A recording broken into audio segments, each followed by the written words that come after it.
Hey, Pushnet, new video.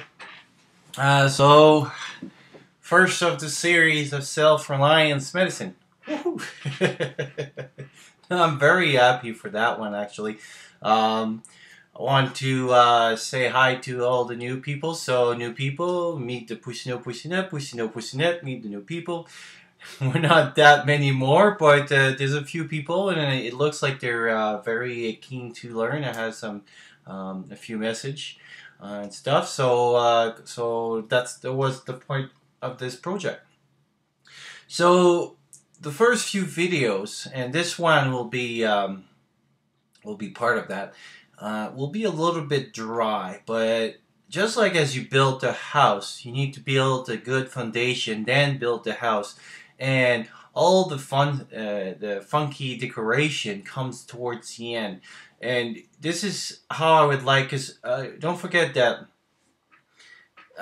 this collapse slash self-reliance medicine doesn't really exist right now. Like there's no yeah, you cannot really go to school and say, "Oh, I'm gonna learn that stuff." So it's more like just exactly like I'm trying to do. A bunch of people have experience either as doctors, nurses, or something, and they're like, "Oh, we're gonna be teaching about stuff like that." And um, so, like I was saying, there's no really expert. I keep saying that in my video, and it's true. I mean, there's no really expert on. Oh, I had like 10 collapse on whatever on me and stuff, and so everybody is kind of their own opinions, or true their own opinions through their own experience as well. So what I'm trying to do here, and that's why I want to start with this as a video, is that I want to people to understand there's a lot of that stuff that I'm going to talk about. Yes, I do have some knowledge in in it, and I have really, like I said, I was so excited about this. It's actually you following me through my journey, and actually me asking you your views on my journey, because it's truly a journey that I'm going to take of trying to get better at that stuff, trying to make my own kind of thing, because I didn't like what I found outside.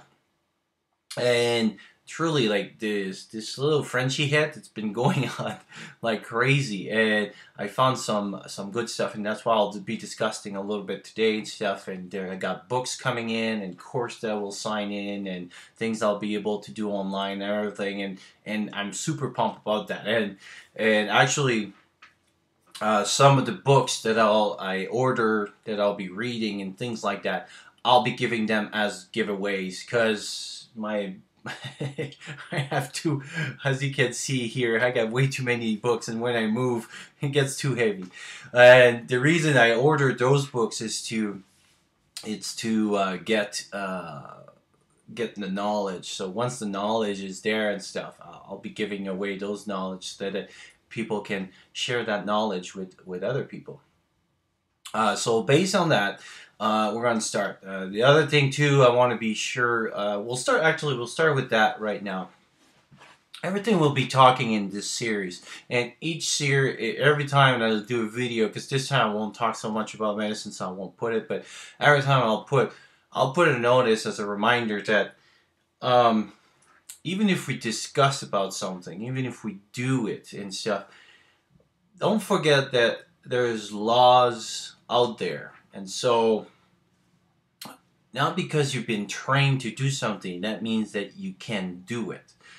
Meaning, for example, and I mentioned that in the past, when I fly, I am allowed to intubate someone because I work under the license of a doctor. So the doctor, because in that context and with the training, says, I'm giving you permission under my license to do this action. And those works with protocols, and those people in the paramedicine, so paramedics, EMTs, works under the same thing, and they're called medical directors. So So the doctor, under that, give you the right to do something. Outside that, unless I'm not in work, I get on a car accident, even if I carry the gear, even if I carry the knowledge, if I do the same action that I would do outside my work, on outside this medical direction, it's not the same. If I do this, I could be pursued under in court, and they could win, even if I have the knowledge, and even if I train for it, and even if I have the proper equipment, I can be sued and processed and lose in court, because outside anything in this hospitalization, a hospital, workplace, and things like that, the only thing that directs it is what they call the Good Samaritan law, which is mostly North American. That's what we have, and in Quebec is a little bit different than the rest in Canada. But and I think some states in this in the states in USA as well has some tweak to it, but mainly what it says is that do not more harm to anyone, and due to the maximum of your knowledge. But it is a tricky sentence when you read that, because again, obviously my knowledge, for example, I can intubate someone, but I can go to there. So usually the maximum of knowledge that you can apply to is a very advanced first aid. Even starting intravenous and stuff, you're starting to get into. So that's what, and most of the time, when I talk about what kind of training you should get, EMT is the one that I recommend. For two things, is that unless you want to go back to school and do all like your because even paramedic, I think most programs are like 2 years, 2-3 years, and then nursing is about 4 years. Doctors, depending of your specialty, is about 10 years. So this is, unless you want to go this way, EMT is pretty much the closest that you can go to that thing. And in the setup that we're talking about too, this is what it's going to be the best knowledge that you can use to apply it, because it's what we call BLS, and it's at the margin of BLS ALS. So BLS is for basic life support, ALS is advanced life support. So EMT is pretty much about the maximum, and you're starting to talk about airways, you're talking about bagging, so when you push the bag and things like that, and intravenous starting, and C-spine, so it's and some medication depending of again on the system that you do, but usually you already train because you're going to work with a paramedic, so you're going to work with an ALS crew, and so they give you a basic knowledge of some medications and stuff, and medication that, you know, for example, nitro aspirins and things that you can start using, epinephrine, and some stuff that you can start using almost on your own as well. So that's why I always talk about EMT. So this is a part that I really want to make sure that everybody understands, is that what we're going to talk about here is discussion. And then even there's some stuff, especially as we're going to go, again, this medicine do not exist. Like there's no school for that. We're kind of making it as it goes. We're creating something. We're creators. You all creators, but this is what I mean. And even for example, if you do disaster medicine, even if it do exist, unless you have a doctor's license, doctors can do whatever they want. So if a doctor gets on a car accident, so let's say we get the same scene call, and the doctor goes over there, he has his own license that he can do whatever he want, whenever he wants. So that's why, for example, when they on side of Everest or whatever, they're doctors over there because they're their own license, so they can take their own responsibility. They're paying their own insurance and things like that. And even through hospitals, I'm paid towards hospital as I'm an employee of the hospital when I work at the hospital. Doctors are contractors of the hospitals. They're not really they're paid by the hospital, but as contractors because they're self-independent workers. So they're really a different categories of what they do. So you have to understand this, because when somebody, for example, say, "Oh, you can suture someone," yes, they can, because they're allowed to do it. They can prescribe whatever they want when they want, almost, and they can suture people if they want to. But if you do the same thing that you saw a video on how to suture, or you do something like this, it's quite different. So the law is there, and actually I'll put a link. I did it in the past videos, but this time again, because of the new series, I'll put a link. And so it's called a Good Samaritan Act, and it's usually that's the one that covers. And again, in the States, some of the states are different, and in Canada, pretty much Quebec is the only.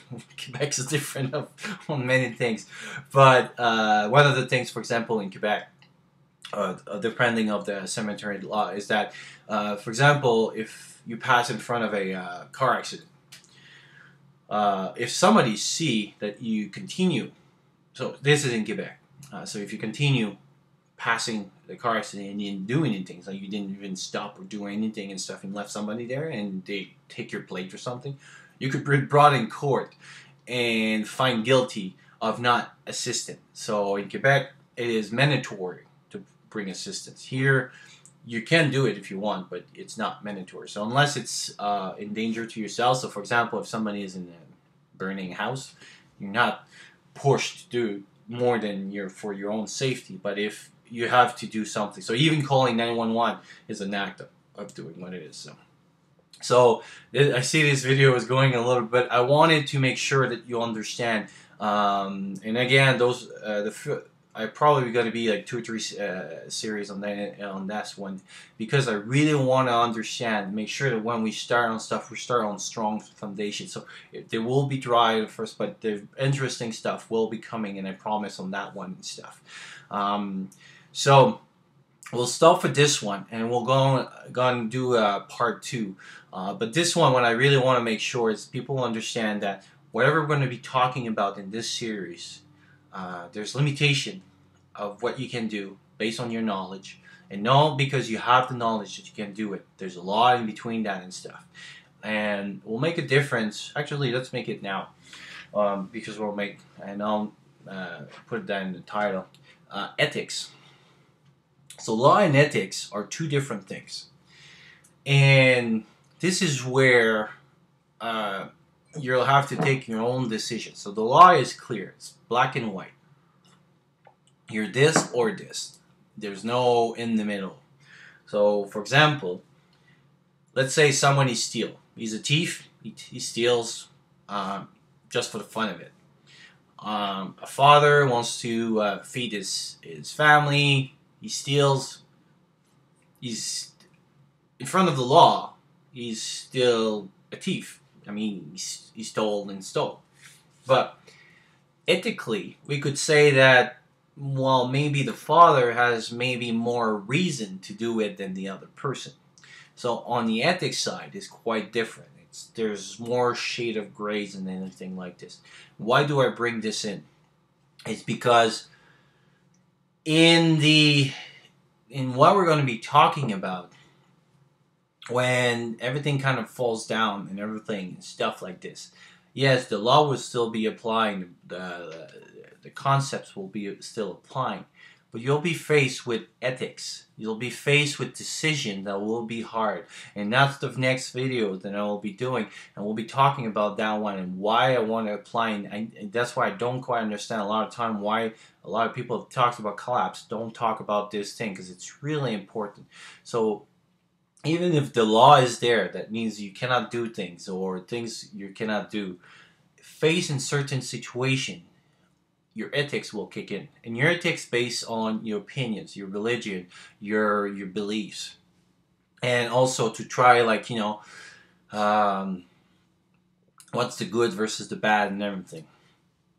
And so on that level, we'll talk a little bit more about ethics, mostly ethics and disasters. But I wanted to bring these 2 points on them. And so I'll see you on the part 2 of this video.